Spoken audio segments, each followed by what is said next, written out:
The title of this talk is Insights into Avatarhood in Sri Aurobindo's Savitri.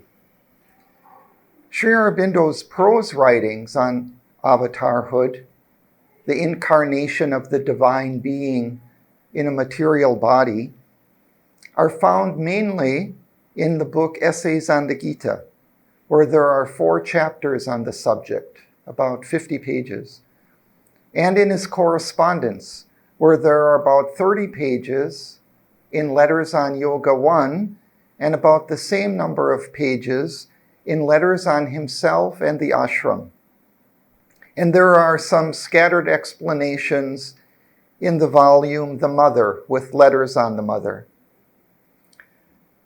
The chapters in Essays on the Gita are more formally written on the main principles involved, whereas the letters are more informal and usually deal with specific issues and common objections to the concept. Interestingly, it is in his Letters on the Mother where we find something closest to an admission that he and the Mother were avatars. There is almost nothing on the topic in either The Life Divine or The Synthesis of Yoga, his 2 major works on his spiritual philosophy and yoga. Yet what we have in the former works is quite a remarkable treasure of reasoned insight, especially if we view Sri Aurobindo as an avatar, writing about Avatarhood.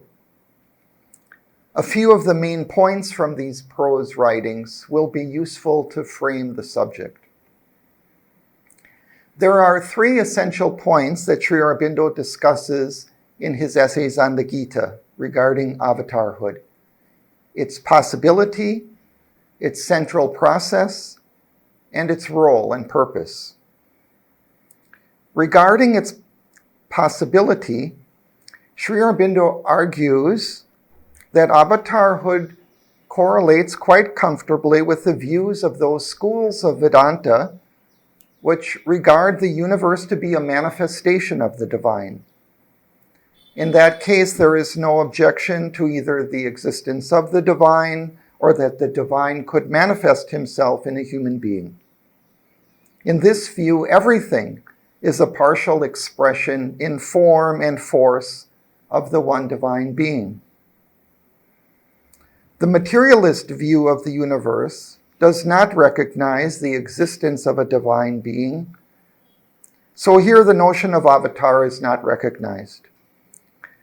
And this is only to suggest that the notion of avatarhood is consistent with the central strand of Vedantic thought, which runs through the Upanishads, the Puranas, the great epics of the Mahabharata and Ramayana, and into modern Vedantic traditions. It is, of course, also recognized in the Christian tradition, but there only in the single instance of Christ. Regarding the process of avatarhood, Sri Aurobindo focuses on the distinction between the divine soul evolving in nature towards its realization with the divine, as opposed to the descent of the divine being manifesting itself directly in a human form. It can be put in terms of the ascent of the divine gradually in the course of evolution and the descent of the divine being into a human being. There is a close relation between the two, for in both there is a divine and a human element. In Avatarhood, the one divine being overtakes the human instrument and manifests itself through it, though conditionally, since the instrument is limited by its humanity, but it nevertheless takes control of the instrument and utilizes it according to its divine need and omnipotent will. It restrains its omnipotence to suit its purposes, but it typically surpasses the limits of the ordinary human being and even extends the boundaries of those limits for ordinary humanity for the purpose of the further evolution of humanity. Moreover, in the avatar, the central consciousness of the person is identified with the Supreme Being. It is the Supreme Being wearing a human form. In contrast, the evolving soul in humanity has the divine potentiality within it, which it is progressively unrolling in the course of evolution. And when it begins to reach its summits, it unites with and participates in the infinity of the Supreme Being, but nevertheless remains an individualized portion of that being. Even at its summits, its inner experience and its action and role in the manifestation is different than that of the avatar. Regarding the purpose and role of avatarhood, Sri Aurobindo argues that its purpose goes beyond the Gita's pronouncements of upholding the Dharma and destroying the evildoers, but rather is fundamentally to support the evolution of the divine potentiality in mankind, to set an example, to reveal new possibilities of Godward expression in human life. For example, through its spiritual and mental ideals, religious activities, social ideals, ethics, morality, and also to infuse into individual souls and collective souls a greater divine power and uplifting consciousness. At the same time, the avatar may come to intervene at outwardly critical periods in the evolution, which may be symptomatic of the need for an inner growth against the obstinate resistance of the recalcitrant physical and vital parts of human nature. In Savitri, we get something different than in Sri Aurobindo's prose writings about avatarhood, perhaps more valuable and more extensive, voluminous. And that is a more subjective account, written in a more vivid and experiential language. We might say it is more autobiographical, an illustrative account of what it is like to be an avatar. It is not portrayed as autobiographical per se. Rather, there are two protagonists in the poem's story, Aswapati and Savitri, who are portrayed as avatars. But there is a fairly obvious correlation of their portrayals with the lives and inner experiences of Sri Aurobindo and the mother.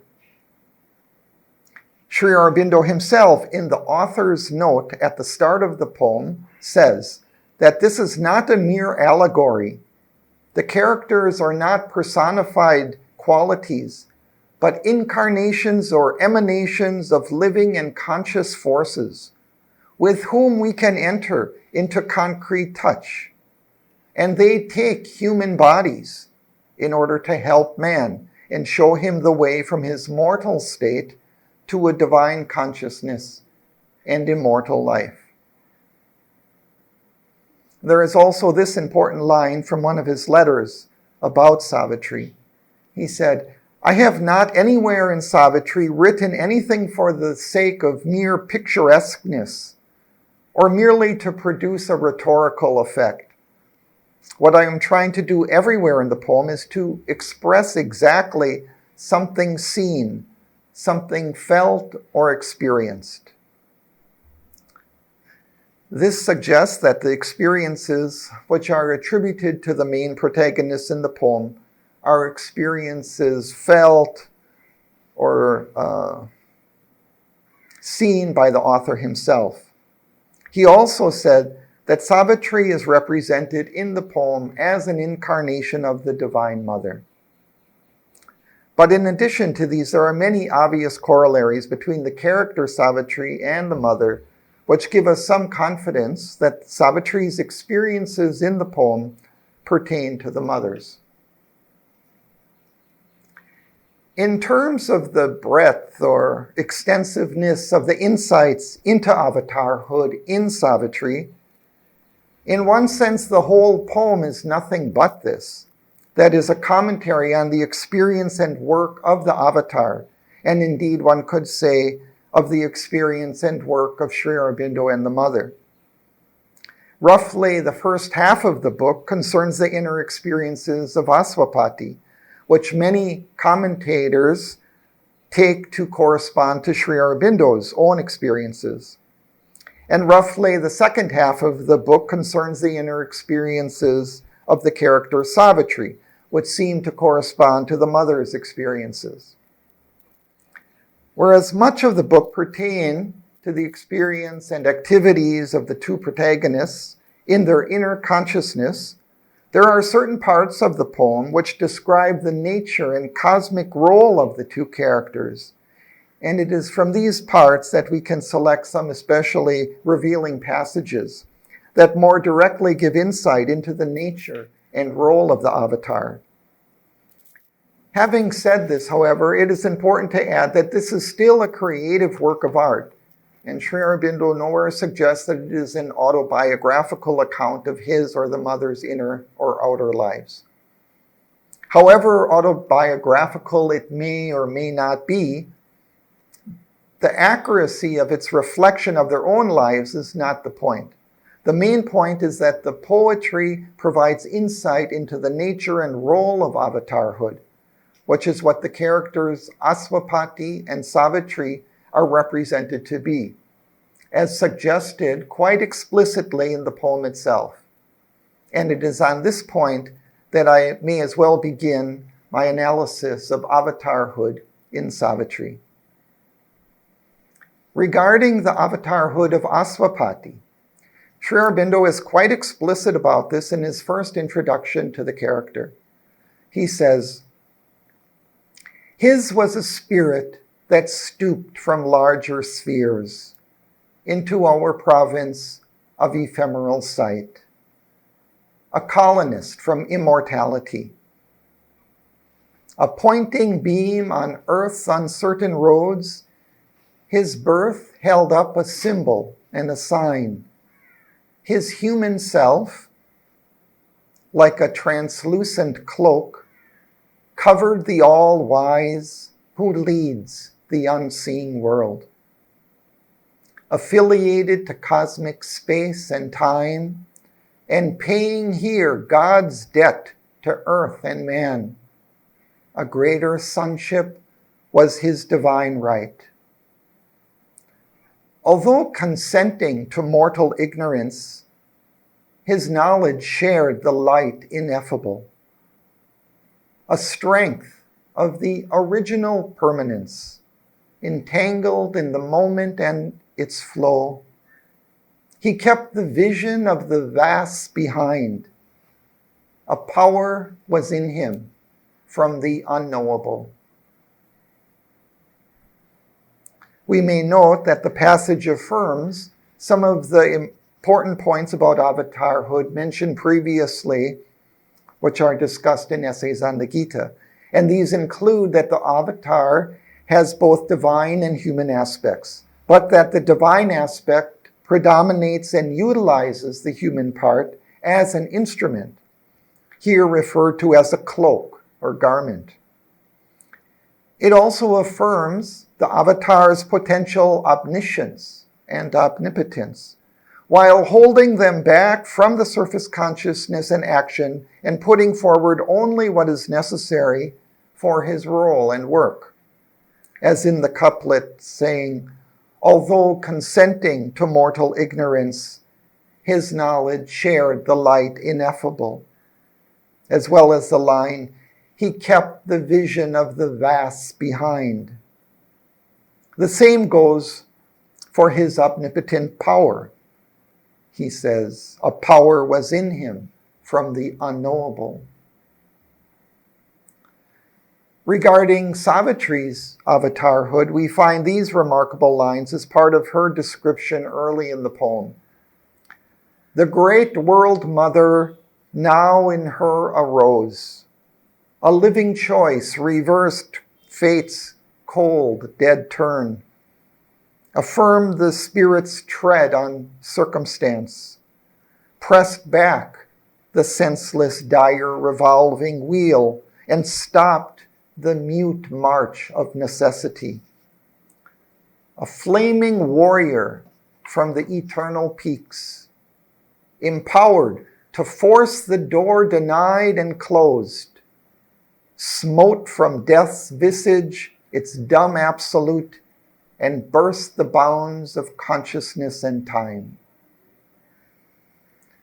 So in this brief passage, Savitri is identified with the great world mother and is described as a flaming warrior from the eternal peaks. And we're given hints of her role and purpose to open up the present limitations of nature, to force the door denied and closed, and reverse fate's cold, dead turn. In other words, to overcome death. For he says that she smote from death's visage its dumb absolute, which suggests that she violently removed the seeming absoluteness of death's appearance. Another passage from the second half of the poem, in a canto describing Savitri's birth and childhood, is perhaps even more explicit about her avatarhood. He says, "A mediating ray had touched the earth, bridging the gulf between man's mind and God's. Its brightness linked our transience to the unknown. A spirit of its celestial source aware, translating heaven into a human shape, descended into earth's imperfect mold, and wept not fallen to mortality, but looked on all with large and tranquil eyes. One had returned from the transcendent plains, and bore anew the load of mortal breath, who had striven of old with our darkness and our pain. She took again her divine unfinished task, survivor of death and the aeonic years. Once more, with her fathomless heart, she fronted time." And this is a beautiful passage that communicates the relation between the divine and human aspects in Savitri. She's like a mediating ray of sunlight between God and humankind. And though human, she is aware of her divine source, and she translates the divine beauty of heaven into a human form. Although her human form may be undivine and imperfect compared to heaven, she assumes the form willingly, with large and tranquil eyes, which suggests knowingly and calmly, in order to accomplish her work here in the world. Moreover, she is taking up this work not for the first time, but is taking it up again as an unfinished task that she has been laboring over for aeonic years, for long ages, in numberless lives, combating our darkness and pain. And finally, Sri Aurobindo points out that she takes up this work with her fathomless heart. It is with her deep love for the evolving Godhead in man that she confronts the difficulty of the task before her, to confront and vanquish death itself. We know from Mother's Agenda, where she often talked about it, that overcoming and transforming death was also a focus of the mother's work in her later years.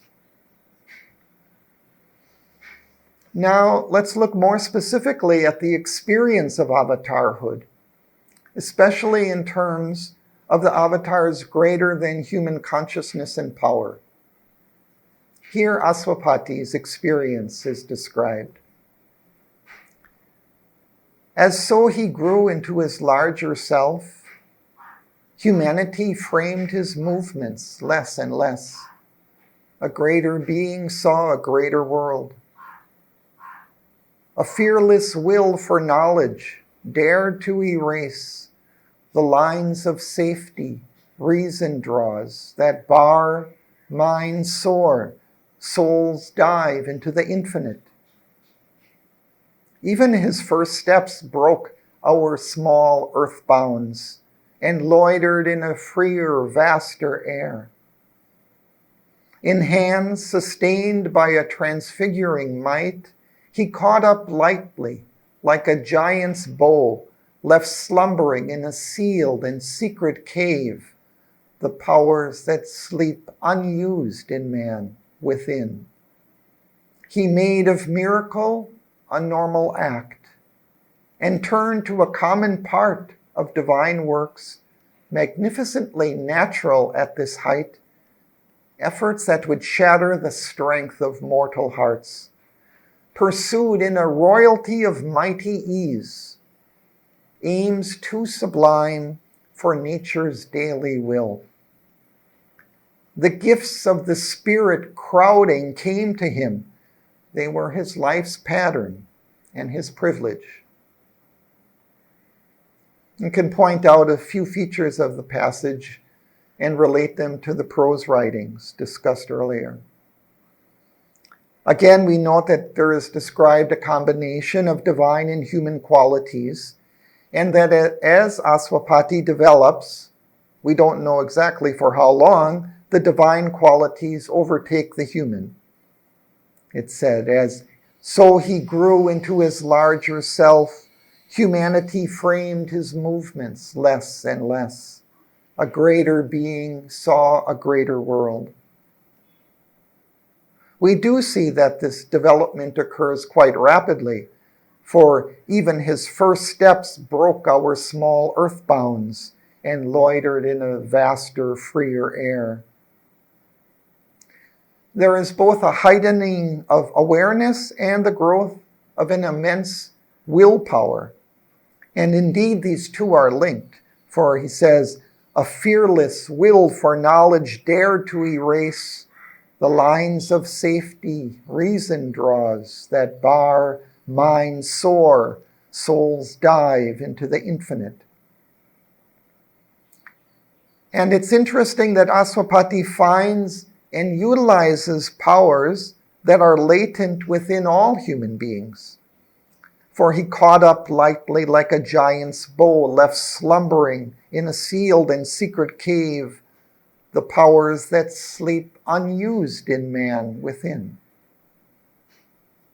And I noted earlier, an important part of the purpose for Avatarhood is to set an example for humanity in order to further the evolutionary development of the human soul. There are divine potentialities within the human soul that we can develop. And here the Avatarhood is unearthing and utilizing these powers buried in our inner subliminal consciousness, doing this brilliantly and with apparent ease. And we're also shown that Aswapati possesses powers which would appear to most people as miraculous, but that the use of these powers were for him a normal part of his everyday activity. Moreover, he pursued high spiritual aims, sublime aims far beyond what ordinary people could do, and he did this with a royalty of mighty ease.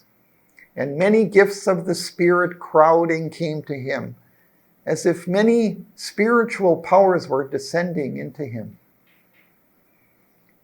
This remarkable description of Aswapati continues for several more pages. And then at the end of the canto, Sri Aurobindo gives one of the most powerful passages in the poem, describing Aswapati's greatness. This passage is about 1 page long, and so I'm going to break it into 2 parts and comment on each. It says, thus came his soul's release from ignorance, his mind and body's first spiritual change. A wide God knowledge poured down from above. A new world knowledge broadened from within. His daily thoughts looked up to the true and one. His commonest doings welled from an inner light. Awakened to the lines that nature hides, attuned to her movements that exceed our ken, he grew one with a covert universe. His grasp surprised her mightiest energy springs. He spoke with the unknown guardians of the worlds. Forms he descried our mortal eyes see not. His wide eyes bodied viewless entities. He saw the cosmic forces at their work and felt the occult impulse behind man's will. Time's secrets were to him an oft-read book, the records of the future and the past outlined their excerpts on the etheric page. And I'll highlight a few points from this. Asupati has gone through a psychic and spiritual development and transformation of his nature, of his mind and life and body. His consciousness has developed, and we don't know exactly how long this took, but it seems to have occurred quite rapidly. For in the storyline, this occurs before the birth of his daughter, Savitri.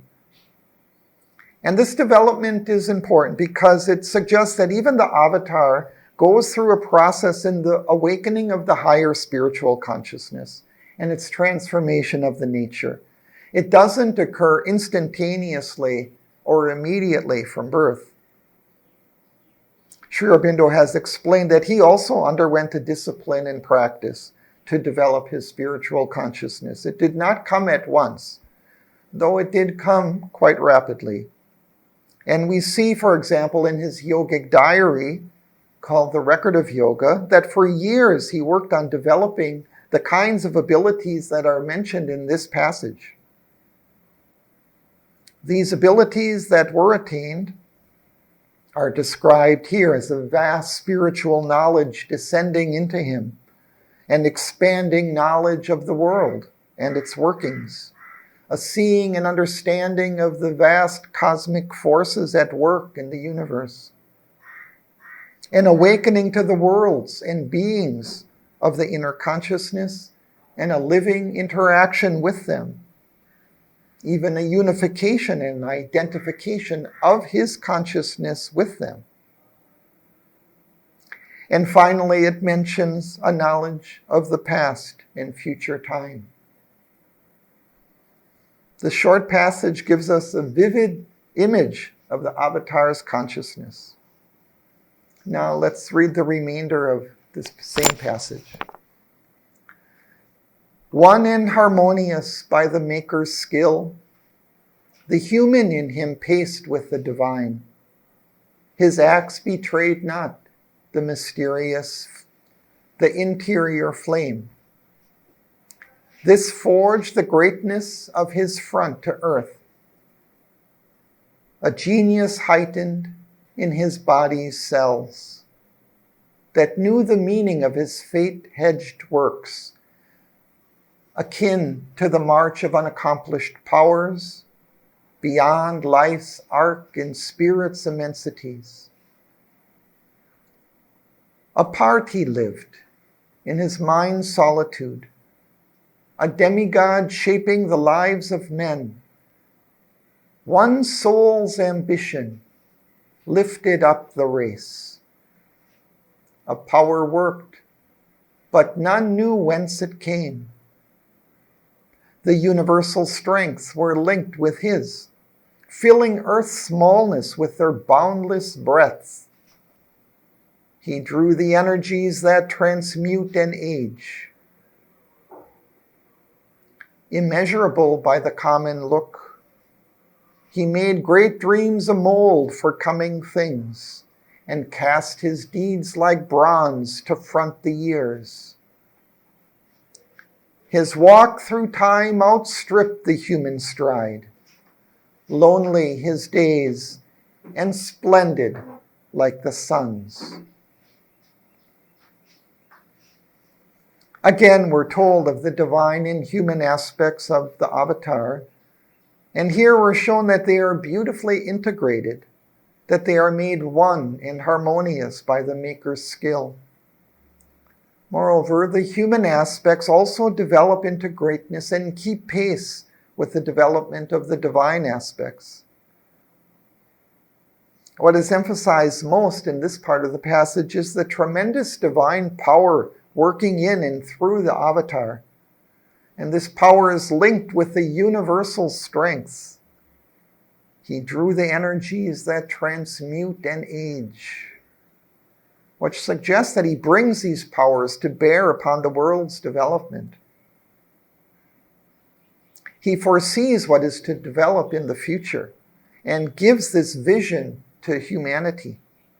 He made great dreams a mold for coming things.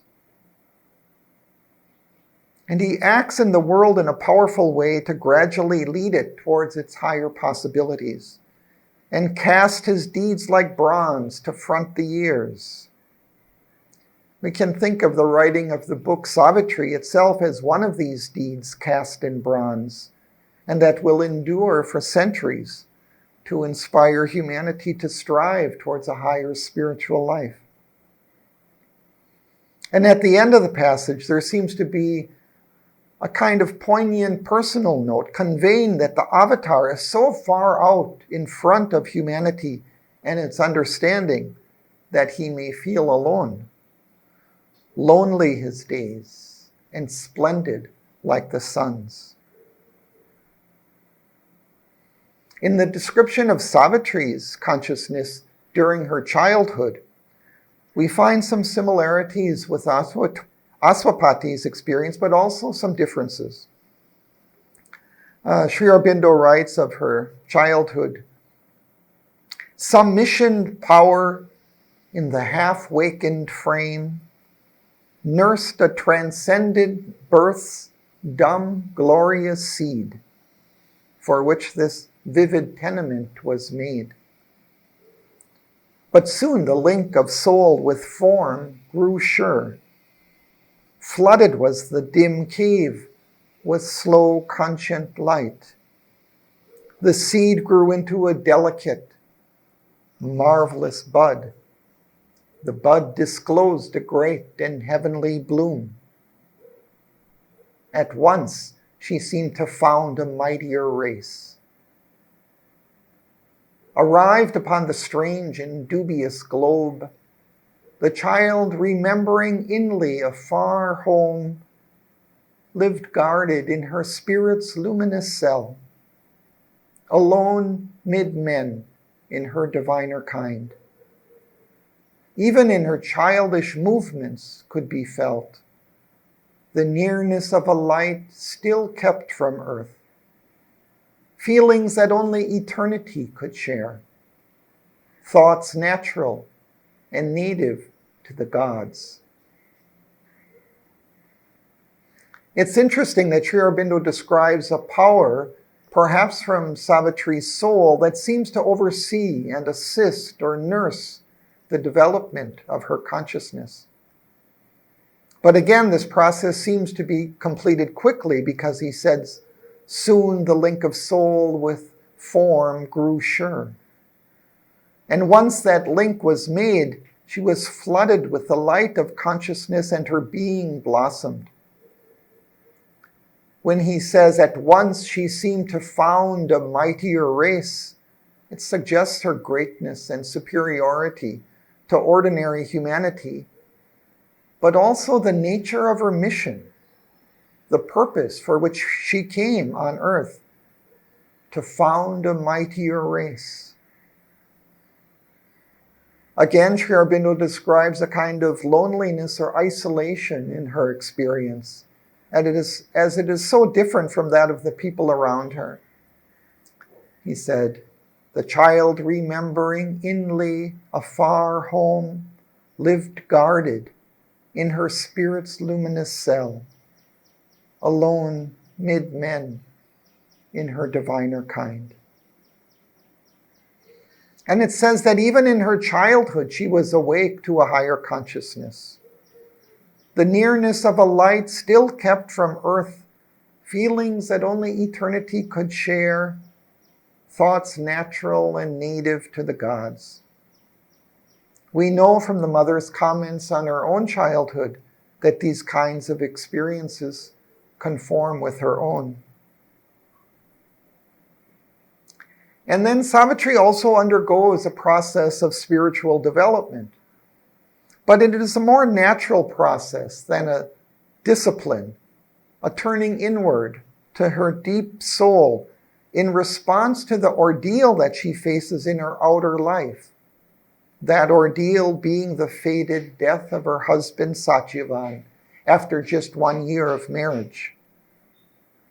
In that process of inner development, she realizes her avatarhood, her divine self as the divine mother, and the power to vanquish death. At the time of Satyavan's death, she encounters the god of death, and he begins to take Satyavan's soul. And her first words to death convey the power of her will to stand up to death and defeat him. She says, "I bow not to thee, O huge mask of death, black lie of night to the cowed soul of man, unreal, inescapable end of things, thou grim jest played with the immortal spirit. Conscious of immortality I walk, a victor spirit conscious of my force. Not as a suppliant to thy gates I came. Unslain I have survived the clutch of night. My first strong grief moves not my seated mind. My unwept tears have turned to pearls of strength. I have transformed my ill-shaped brittle clay into the hardness of a statued soul. Now in the wrestling of the splendid gods, my spirit shall be obstinate and strong against the vast refusal of the world." We see she is conscious of her divinity and immortality. For she said, "Conscious of immortality I walk, a victor spirit conscious of my force." She has transformed her outer human life and body into a material form of her soul. She says, "I have transformed my ill-shaped brittle clay into the hardness of a statued soul." And now she is prepared to wrestle with the vast refusal of the world, its refusal to accept the divine and a divine life. And while it is true that the avatar has the omnipotence of the divine at its disposal, its purpose for embodiment in a human form is not to miraculously transform the world with the snap of the fingers. This is just one important part of the progressive evolutionary development of consciousness and earthly life towards a divine consciousness and life. Avatarhood is there to assist in this development, not to be a substitute for it.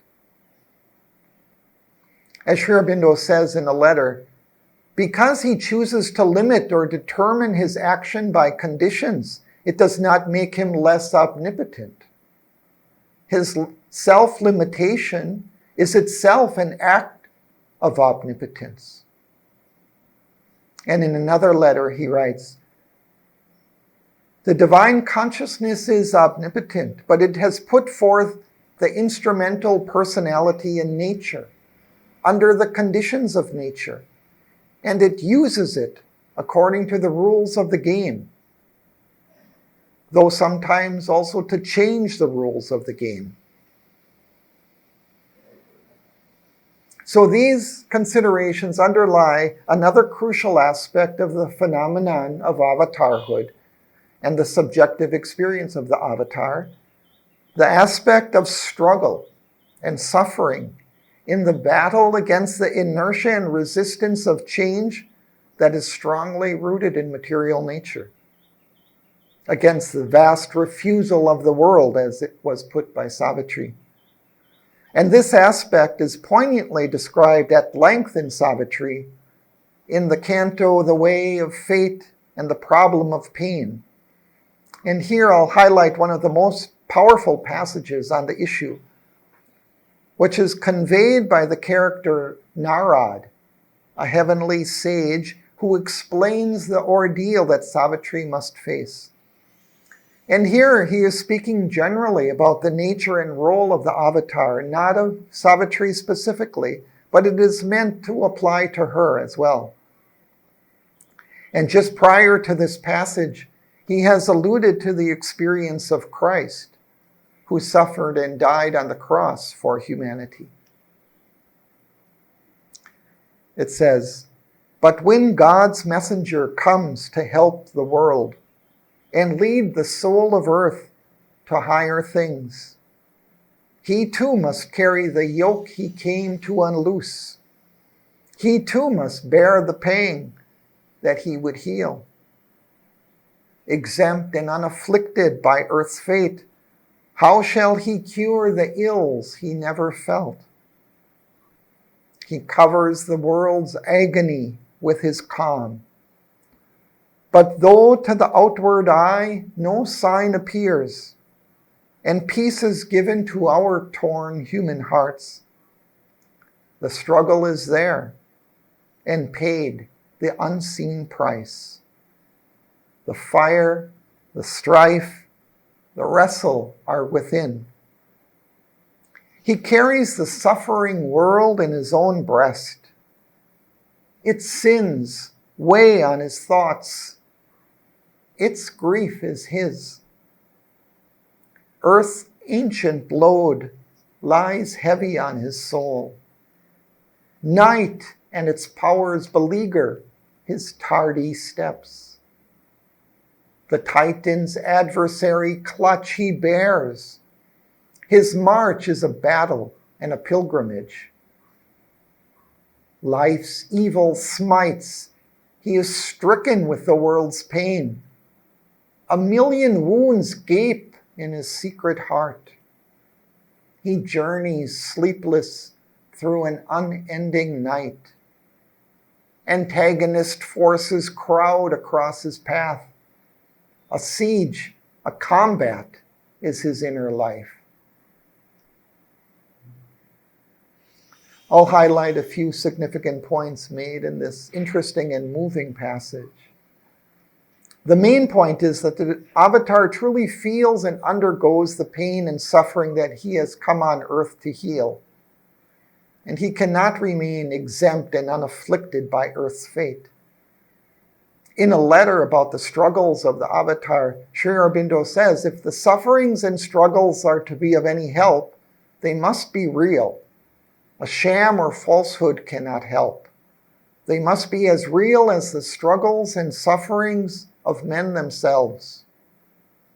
The divine bears them, and at the same time shows the way out of them. So the avatar may not show his suffering outwardly, but nevertheless, he says, the struggle is there and paid the unseen price. The fire, the strife, the wrestle are within. And the line that starts this sentence, he covers the world's agony with his calm, reminds us of Sri Aurobindo himself, as he always appeared so calm. And the people around him perhaps did not realize the suffering that he endured within. And it was left to the mother to point it out to us on his epitaph engraved on his samadhi, where she put, "Before thee who has done so much for us, who has worked, struggled, suffered, hoped, endured so much." And this passage in Savitri reveals that the sufferings endured by the avatar are much greater than that of ordinary people because his consciousness is universal. He bears not only his individual sufferings like other human beings, but the sufferings of humanity and the whole world. As he says, he carries the suffering world in his own breast. Its sins weigh upon his thoughts. Its grief is his. Earth's ancient load lies heavy on his soul. Human beings tend to compartmentalize their sufferings or the sufferings of others and effectively ignore them so that we don't have to experience them. But the avatar cannot avoid them. He is identified with all, and he must contend with the hostile powers who attack him in particular with all their ferocity, for his presence and actions threaten their reign over the earth and even their very existence. He says in the passage, the Titan's adversaries clutch he bears. His march is a battle and a pilgrimage. Life's evil smites. He is stricken with the world's pain. 1,000,000 wounds gape in his secret heart. And even more than this, the avatar's task, or at least the task of Sri Aurobindo and the mother, was to go down into the very heart of the darkness, into the inconscient base of our material existence, and to bring the divine light there, which is suggested in the line, he journeys sleepless through an unending night. And we're given graphic depictions of this journey into the night, experienced by both Aswapati and Savitri. And I will recount a brief sample of some relevant passages. First, from Aswapati's journey. It says, as from a womb obscure he saw emerge the body and visage of a dark unseen, hidden behind the fair outsides of life. Its dangerous commerce is our suffering's cause. Its breath is a subtle poison in men's hearts. All evil starts from that ambiguous face. A peril haunted now the common air. The world grew full of menacing energies.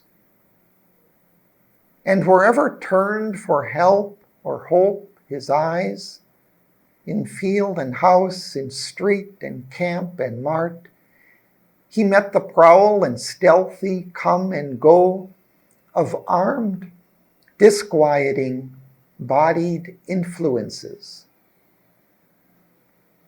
A march of goddess figures, dark and nude, alarmed the air with grandiose unease. Appalling footsteps drew invisibly near. Shapes that were threats invaded the dreamlight, and ominous beings passed him on the road, whose very gaze was a calamity.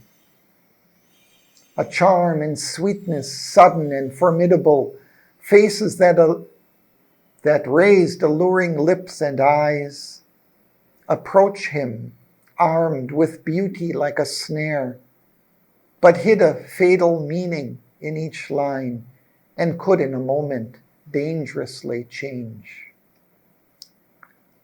We see in this canto called The Descent into Night, the inner journey that Aswapati took into the very heart of darkness and evil that afflicts the world.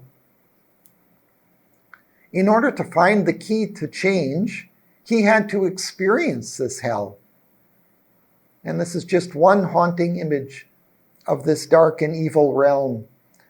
But Sri Aurobindo recounts numerous variations on it, each more horrible than the last.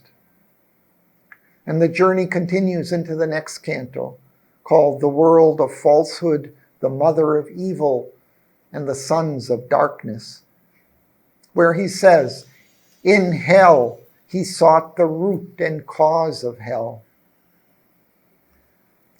And there, where he saw the secret key of nature's change.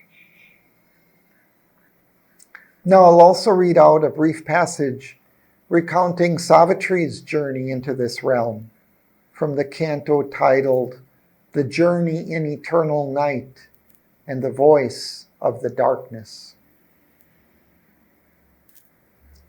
A mystery of terror's boundlessness, gathering its hungry strength, the huge, pitiless void surrounded slowly with its soundless depths, and monstrous, cavernous, a shapeless throat devoured her into its shadowy, strangling mass, the fierce spiritual agony of a dream.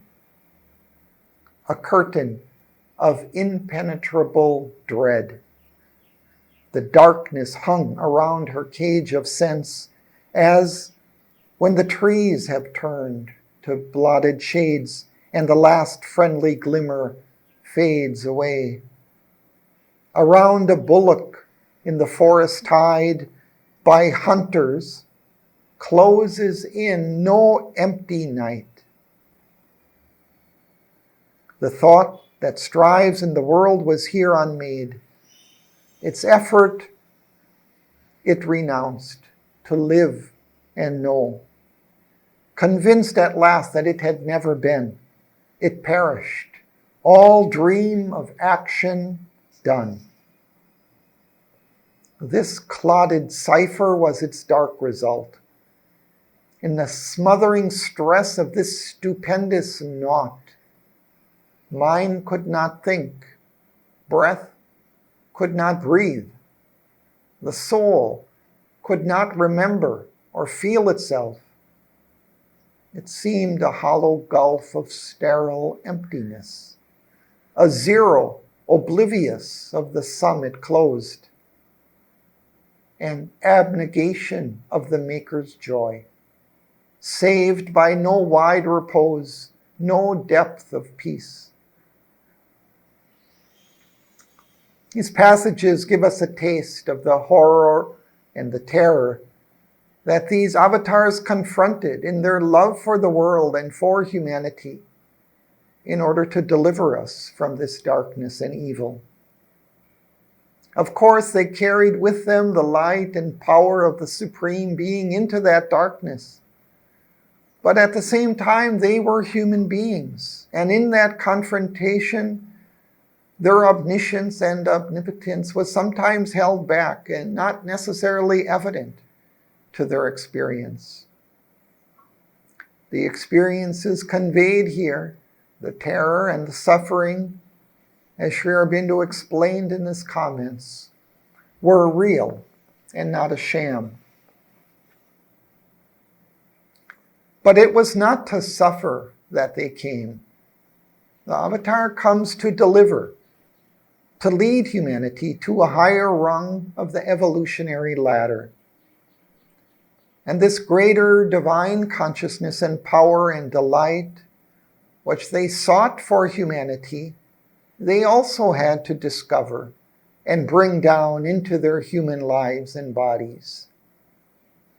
And I'll end this presentation with a depiction of that beatitude, which they realized in their own inner experiences and outer life, and won for humanity's future. A mightier race shall inhabit the mortal's world. On nature's luminous tops, on the spirit's ground, the Superman shall reign as king of life. Make earth almost the mate and peer of heaven, and lead towards God and truth man's ignorant heart, and lift towards Godhead his mortality. A power released from circumscribing bounds its height pushed up beyond death's hungry reach. Life's tops shall flame with the immortal's thoughts. Light shall invade the darkness of its base. Then in the process of evolving time, all shall be drawn into a single plan. A divine harmony shall be earth's law. Beauty and joy remold her way to live. Even the body shall remember God. Nature shall draw back from mortality, and spirit's fire shall guide the earth's blind force. Knowledge shall bring into the aspirant thought a high proximity to truth and God. The supermind shall claim the world for light and thrill with love of God the enamored heart, and place light's crown on nature's lifted head, and found light's reign on her unshaking base. Okay, thank you very much.